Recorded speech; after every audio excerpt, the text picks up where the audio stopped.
Hello दोस्तों, नमस्कार। आपका स्वागत है आपकी अपनी YouTube channel target entrance exam पर। दोस्तों, यहाँ पर हम आप लोगों के लिए टीजीटी पीजीटी 2022 की वैकेंसी होम साइंस के लिए हम आप लोगों के लिए प्रैक्टिस सेट लेकर आ रहे हैं डेली शाम को 7 बजे। जैसा कि अभी तक हमने होम साइंस की 4 प्रैक्टिस सेट कर लिए हैं और आज हमारा 5वां प्रैक्टिस सेट है। आई होप आप लोग अच्छे से पढ़ रहे होंगे और अपनी तैयारी को अच्छे से कर रहे होंगे। चलिए दोस्तों, आज हम 5वां प्रैक्टिस सेट देखते हैं और जल्दी जल्दी क्लास को शेयर करिए ताकि जो भी टीजीटी पीजीटी होम साइंस से इस तैयारी कर रहे हैं, भाई बहन दोस्त कोई भी हो, सबको बुला लाइए ताकि वो भी अपनी तैयारी अच्छे से कर सकें। तो आइए आज का 5वां प्रैक्टिस सेट देखते हैं। 5वां प्रैक्टिस सेट पहला क्वेश्चन है हमारा, प्रेस ट्रस्ट ऑफ इंडिया की स्थापना किस वर्ष में हुई थी? प्रेस ट्रस्ट ऑफ इंडिया की स्थापना किस वर्ष में हुई थी? ये option A 1947, option B 1948, option C 1956, option D 1952। Question number 1 का हमारा ऑप्शन ए सही हो जाएगा। प्रेस ट्रस्ट ऑफ इंडिया की स्थापना 27 अगस्त 1947 को हुई थी। चलिए अगला क्वेश्चन है। दोस्तों, आप क्लास के टाइम पे कॉपी और पेन लेकर बैठा करिए ताकि जो भी इम्पोर्टेंट बताया जाए बाद में अलग से बताया जाए। क्वेश्चन तो है ही इम्पॉर्टेंट, जो अलग से भी बताया जा रहा है वो भी बहुत इंपॉर्टेंट है, तो अपनी वो कॉपी में नोट करते रहिए, इसलिए कॉपी पेन लेकर बैठा करिए। चलिए अगला क्वेश्चन है, 1 किलोमीटर में कितने मीटर होते हैं वो बताना है। 1 किलोमीटर में मीटर बताना है। Option A 1000 metre, option B 100 metre, option C 100 decimetre, option D 1000 millimetre. तो क्वेश्चन नंबर 2 का हमारा ऑप्शन ए सही हो जाएगा और क्वेश्चन नंबर 2 का ऑप्शन ए सही हो जाएगा। 1000 मीटर होते हैं। चलिए अगला क्वेश्चन है, स्वास्थ्य शिक्षा प्रदान करने हेतु सरकार द्वारा क्या प्रयास किया जा रहा है? स्वास्थ्य शिक्षा प्रदान करने हेतु सरकार द्वारा क्या प्रयास किए जा रहे हैं? ऑप्शन ए है भाषणों का आयोजन किया जा रहा है, ऑप्शन बी प्रदर्शनियां लगाई जा रही हैं, ऑप्शन सी चलचित्रों का निर्माण किया जा रहा है, या फिर ऑप्शन डी उपयुक्त सभी। तो क्वेश्चन नंबर 3 का हमारा ऑप्शन डी सही हो जाएगा, उपयुक्त सभी, क्योंकि भाषणों का निर्माण भी किया जा रहा है जिससे क्या होते हैं, लोग जागरूक होते हैं, और बी प्रदर्शनियां लगाई जा रही हैं, सी चलचित्रों का निर्माण किया जा रहा है, और डी यानी कि ये उपयुक्त सभी हैं, तो सभी प्रयास किए जा रहे हैं, इसलिए हमारा ऑप्शन डी सही हो जाएगा। चलिए अगला क्वेश्चन है, प्राथमिक स्वास्थ्य केंद्र का मुख्य प्रशासनिक अधिकारी होता है। ऑप्शन ए प्रथम चिकित्सा अधिकारी, ऑप्शन बी द्वितीय चिकित्सा अधिकारी, ऑप्शन सी तृतीय चिकित्सा अधिकारी, ऑप्शन डी चिकित्सा निरीक्षक। तो क्वेश्चन नंबर 4 का कौन सा ऑप्शन सही हो जाएगा? 4 का ऑप्शन ए सही हो जाएगा, प्रथम चिकित्सा अधिकारी मुख्य प्रशासनिक अधिकारी होता है। चलिए क्वेश्चन नंबर 5 है, जल्दी जल्दी क्लास को लाइक और शेयर करिए। वह स्थिति जिसमें प्राथमिक चिकित्सा देने वाले को उच्चतम प्राथमिकता देनी चाहिए। ऑप्शन ए स्त्राव अवरोध, ऑप्शन बी गंभीर रूप से जलना, ऑप्शन सी औसत रक्तस्राव, ऑप्शन डी बहुअस्थि भंग। क्वेश्चन नंबर 5 का हमारा ऑप्शन क्या हो जाएगा? ऑप्शन नंबर ए सही हो जाएगा, स्त्राव अवरोध, क्योंकि अगर हमारे शरीर से या कहीं भी चोट लगी है तो अगर उसमें से जो ब्लड निकल रहा है उसे अगर नहीं रोका गया तो क्या होगा, ज़्यादा ब्लड बहने से रोगी की या फिर व्यक्ति की मृत्यु भी हो सकती है। तो इसीलिए हम सबसे पहले जो ब्लड बह रहा है उसे हमें रोकना चाहिए, इसलिए हमें उस व्यक्ति को उच्चतम प्राथमिकता देनी चाहिए। चलिए अगला क्वेश्चन है, क्वेश्चन नंबर 6 है, खुले घावों के लिए प्राथमिक चिकित्सा देते वक्त क्या करना चाहिए? खुले घावों के लिए सबसे पहले क्या करना चाहिए? ऑप्शन ए घुसी हुई वस्तुओं को निकालना चाहिए, ऑप्शन बी टूटे हुए हिस्सों को हटाना चाहिए, ऑप्शन सी निकासी अंगों को बदल देना चाहिए, या फिर ऑप्शन डी चोट को गेज से ढक देना चाहिए। तो सबसे पहले क्या करना चाहिए? क्वेश्चन नंबर 6 का ऑप्शन ए सही हो जाएगा। जो घाव में घुसी हुई वस्तुएं हैं उनको हमें सबसे पहले क्या करना चाहिए? सबसे पहले उन्हें निकाल देना चाहिए, उसके बाद हमें मरहम पट्टी करनी चाहिए घाव को साफ करके। अगला क्वेश्चन है, क्वेश्चन नंबर 7 है, ऐसी स्थिति जिसमें स्तरबद्ध नमूना चयन के तरीके प्रभावकारी होते हैं वे हैं। ऑप्शन ए शिक्षण संस्थाएं, ऑप्शन बी ग्रामीण क्षेत्र, ऑप्शन सी शहरी मलिन बस्ती, ऑप्शन डी राष्ट्रीय संस्था। क्वेश्चन नंबर 7 का हमारा ऑप्शन बी सही हो जाएगा, ग्रामीण क्षेत्र। चलिए अगला क्वेश्चन है, इनमें से कौन सा अप्रचलित चाचड़ी है? इनमें से कौन सा अप्रचलित चाचड़ी है? ऑप्शन ए जेड चाचड़ी, ऑप्शन बी टी चाचड़ी, ऑप्शन सी एफ चाचड़ी, ऑप्शन डी ची स्क्वायर चाचड़ी। तो क्वेश्चन नंबर 8 का हमारा ऑप्शन डी सही हो जाएगा, ची स्क्वायर चाचड़ी। चलिए अगला क्वेश्चन है, प्रजातांत्रिक विकेंद्रीकरण रोपित हुआ है। प्रजातांत्रिक विकेंद्रीकरण रोपित हुआ है, किसके द्वारा हुआ है ये बताना है। ऑप्शन ए खंडों द्वारा, ऑप्शन बी सरकार द्वारा, ऑप्शन सी स्वायत्त शासी निकायों द्वारा, ऑप्शन डी पंचायती राज द्वारा। क्वेश्चन नंबर 9 का हमारा ऑप्शन डी सही हो जाएगा, पंचायती राज द्वारा विकेंद्रीकरण रोपित हुआ है। चलिए अगला क्वेश्चन है, क्वेश्चन नंबर 10 है, राष्ट्रीय ग्रामीण रोजगार गारंटी योजना का उद्देश्य है। राष्ट्रीय ग्रामीण रोजगार गारंटी योजना का क्या उद्देश्य है? ऑप्शन ए जीविका की सुरक्षा बढ़ाना, ऑप्शन बी प्रत्येक जिले में रोजगार प्रदान करना, ऑप्शन सी कम से कम 100 दिनों के लिए काम देना, या फिर ऑप्शन डी यदि काम का अवसर नहीं दिया जाता तो मुआवजा प्रदान किया जाएगा। तो क्वेश्चन नंबर 10 का हमारा ऑप्शन डी सही हो जाएगा, यदि काम का अवसर नहीं दिया जाता है तो मुआवजा प्रदान किया जाएगा, मतलब पैसे उन्हें दिए जाएंगे। अगर काम नहीं दिया जाता तो क्या किया जाएगा, उन्हें पैसे दिए जाएंगे, क्योंकि अगर काम दिया जाएगा तो उन्हें पैसे काम करने के मिलेंगे ही। अगर काम नहीं दिया जाता है तो क्या किया जाएगा, उन्हें उनका मुआवजा यानी कि रुपए दिए जाएंगे। चलिए अगला क्वेश्चन है, क्वेश्चन नंबर 11 है, निम्न में से अर्थपूर्ण लघुत्तम इकाई है। Option A morpheme, option B phoneme, option C syntax, option D semantics. Question number 11 का हमारा ऑप्शन ए सही हो जाएगा, मार्फिन जो है अर्थपूर्ण लघुत्तम इकाई है। चलिए क्वेश्चन नंबर 12 है, सबसे ज़्यादा ध्वनियों का शोर निम्न में से किससे है? सबसे ज़्यादा ध्वनियों का शोर निम्न में से किससे है? ऑप्शन ए फौजी राइफल, ऑप्शन बी हवाई हमले में siren, option C loud speaker, option D rock संगीत। क्वेश्चन नंबर 12 का हमारा ऑप्शन ए सही हो जाएगा, सबसे ज़्यादा ध्वनि किस में है? फौजी राइफल में है।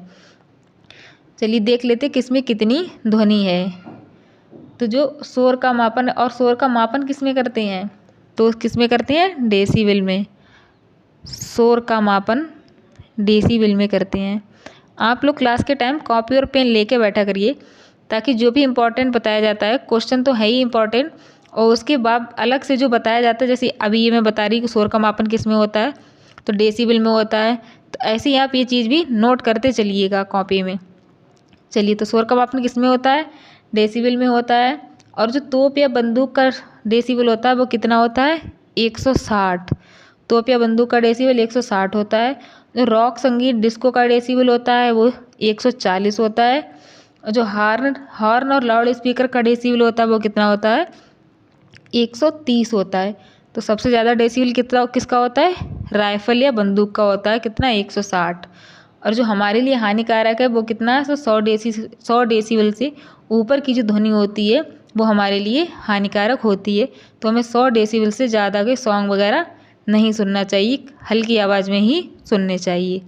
चलिए अगला क्वेश्चन है, द्रव धाराओं में घुले हुए वाष्पशील कार्बनिकों और अन्य प्रदूषक गैसों को दूर करने के लिए प्रयुक्त तकनीक को किस नाम से जाना जाता है? Option A air stripping, option B settling, option C flushing, option D क्लोरोनेशन।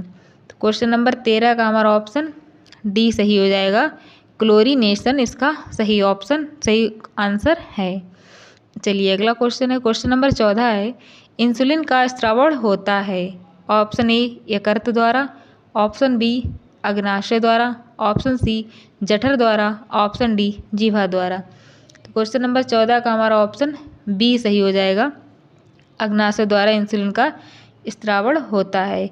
Insulin क्या है? तो इंसुलिन एक पेप्टाइड हार्मोन है जो क्या करता है, जो अग्नाशय के अंतःस्रावी भाग लैंगरहैंस की दीपिकाओं की बीटा कोशिकाओं से स्रावित होता है या निकलता है।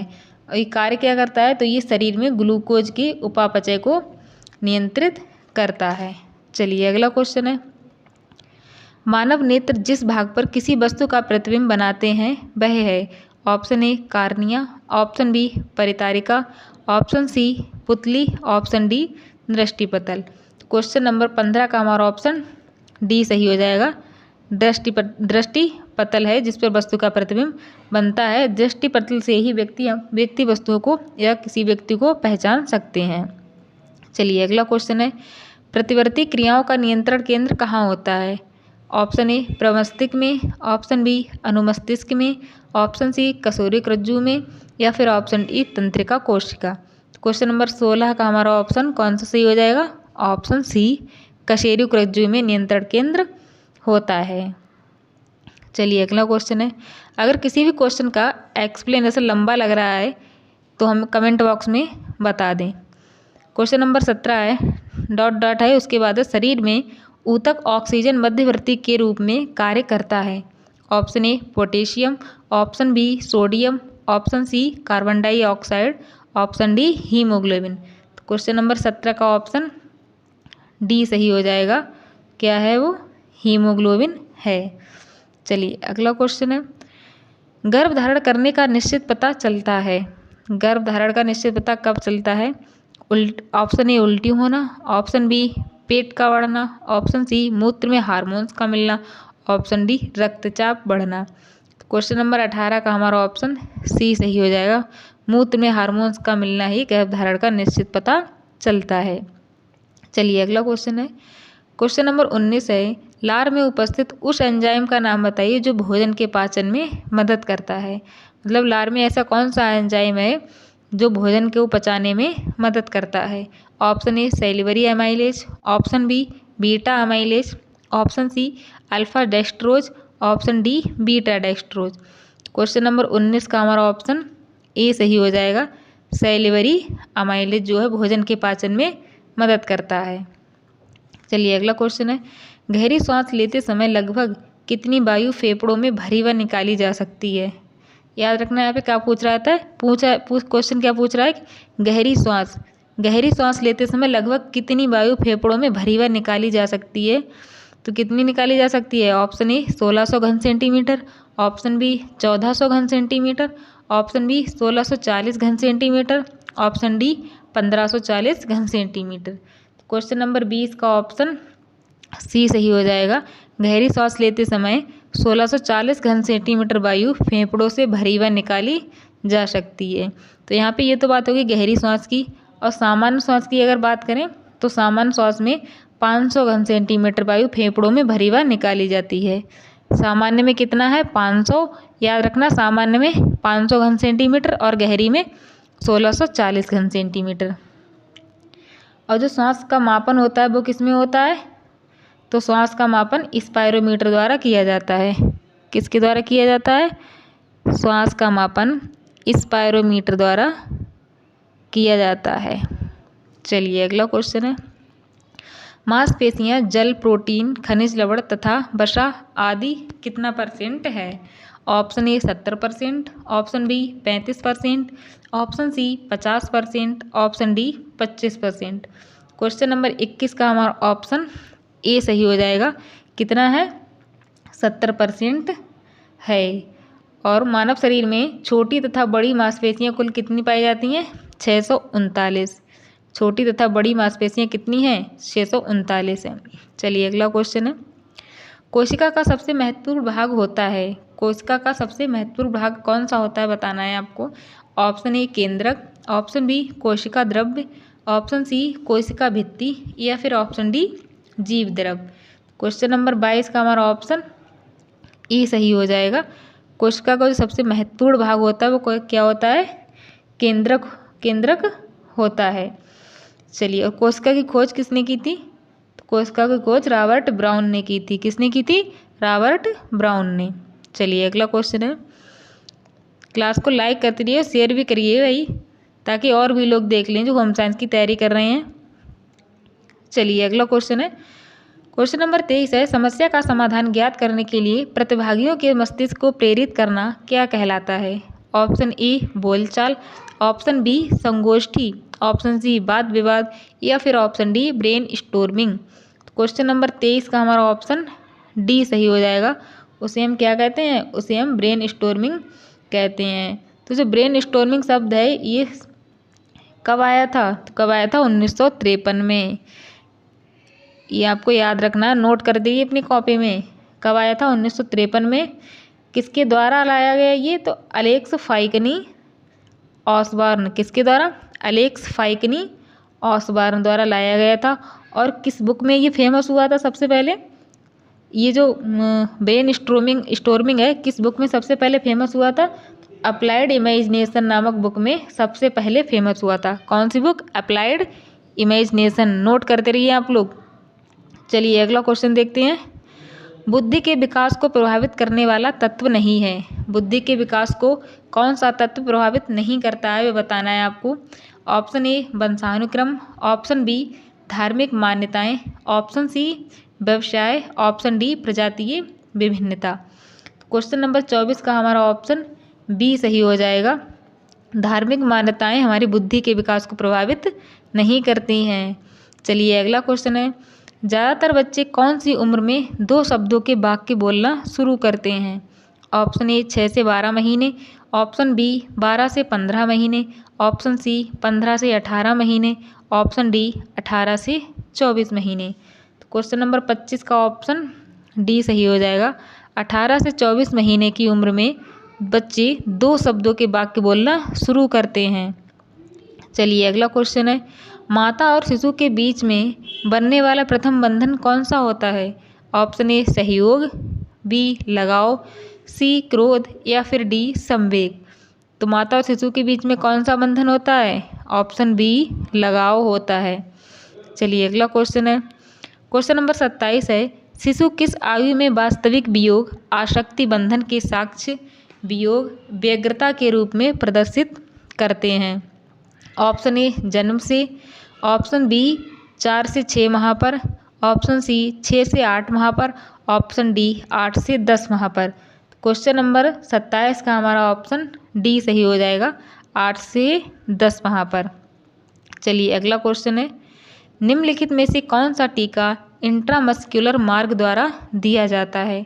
ऑप्शन ए खसरा, option B MMR, option C BCG, option D DPT।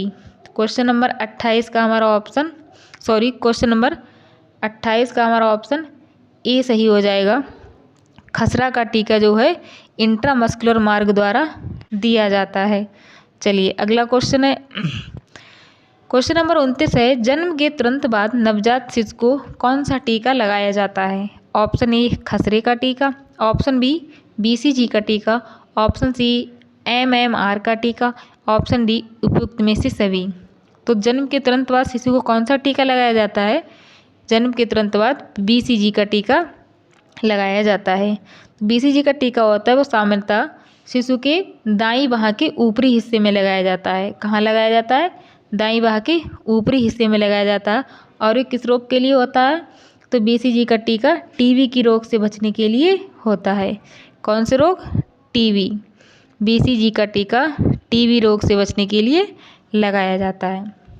चलिए आज का ये लास्ट क्वेश्चन है, सामान्यतः नवजात शिशु कितने घंटे की नींद लेते हैं। सामान्यतः नवजात शिशु कितने घंटे की नींद लेते हैं। ऑप्शन ए 20 घंटे, ऑप्शन बी 13 घंटे, ऑप्शन सी 7 घंटे, ऑप्शन डी 4 घंटे। क्वेश्चन नंबर 30 का हमारा ऑप्शन ए सही हो जाएगा। सामान्यतः नवजात शिशु 20 घंटे की नींद लेते हैं, फिर धीरे धीरे ये इनकी नींद कम होने लगती है। मतलब पहले दिन में ज़्यादा सोता है और फिर उसके बाद 2-3 माह बाद दिन में 3-4 बार कुछ ही देर के लिए सोता है। उसके बाद ये अपने ज़्यादा नहीं सोता है। तो देख लेते हैं कब कितना सोता है ये। तो जब जन्म के समय होता है तो कितना सोता है, 21 घंटे सोता है। जब 3 माह का हो जाता है शिशु तो कितना सोता है, 19 घंटे सोता है। फिर जब 6 माह का हो जाता है तो कितना सोता है, 18 घंटे सोता है।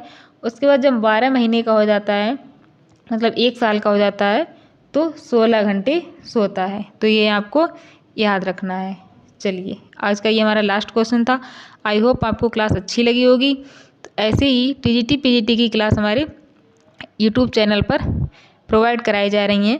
तो अभी आपको मैथ, होम साइंस और साइंस की क्लासेज प्रोवाइड करा रहे हैं। जल्द ही आपको अदर सब्जेक्ट की भी क्लासेज मिलेंगी। तब तक बने रहिए हमारे यूट्यूब चैनल पर और अपनी तैयारी को बेहतर करते रहिए। चलिए आज के लिए इतना ही। धन्यवाद। जय हिंद, जय भारत।